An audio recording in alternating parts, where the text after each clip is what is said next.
Goeiemôre. Dis Woensdag en ek hoop dit gaan met jou goed.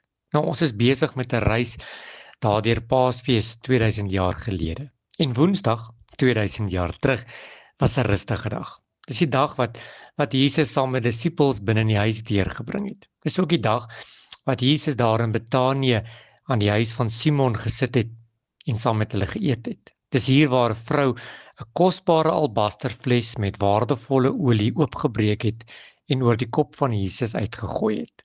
Sy het dit gedoen met die oog op Jesus se begrafnis en sy Jesus gesalf daarvoor. Maar dis ook die dag waar ons lees in Matteus 26 vers 14.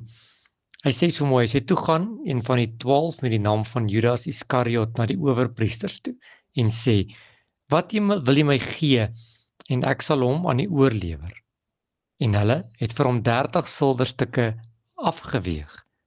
En van toe af het hy 'n goeie geleentheid gesoek om hom oor te lewer. Dis die dag waar Judas besluit het om Jesus te verraai. Dis die dag wat hy besluit het om teen Jesus te draai en silwerstukke geld daarvoor te ontvang.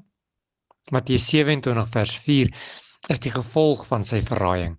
Hy sê, ek het gesondig deur onskuldige bloed te verraai. Maar hulle sê, wat gaan dit ons aan? Jy kan toesien.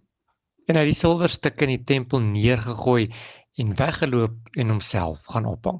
Ek leer vanmôre iets, dat die loon van die sonde is die dood.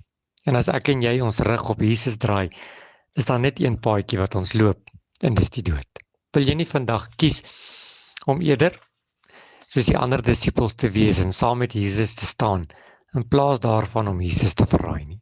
Wil jy nie vandag soos daardie vrou ook by Jesus kom staan en hom eerder met die duursame olie wat jy het, dit wat jy het, jou geld, jou finansies, jou tyd en jou talente, om Jesus daarmee te bedien, in plaas daarvan om net heeltyd iets te vra. Woensdag, 'n stil dag vir Jesus, maar 'n dag waarin Jesus homself voorberei het vir dit wat wag. Here, dankie vir 'n Woensdag. Here, dankie dat U ons wys dat U wil geloof en geprys word met alles wat ons het. Maar ook 'n dag wat U ons leer dat ons moet kies, want die paai is 2. Gaan ons soos Judas wees of gaan ons eerder soos die ander 11 wees? Here, help ons vandag om Jesus te kies in alles wat ons doen. Amen.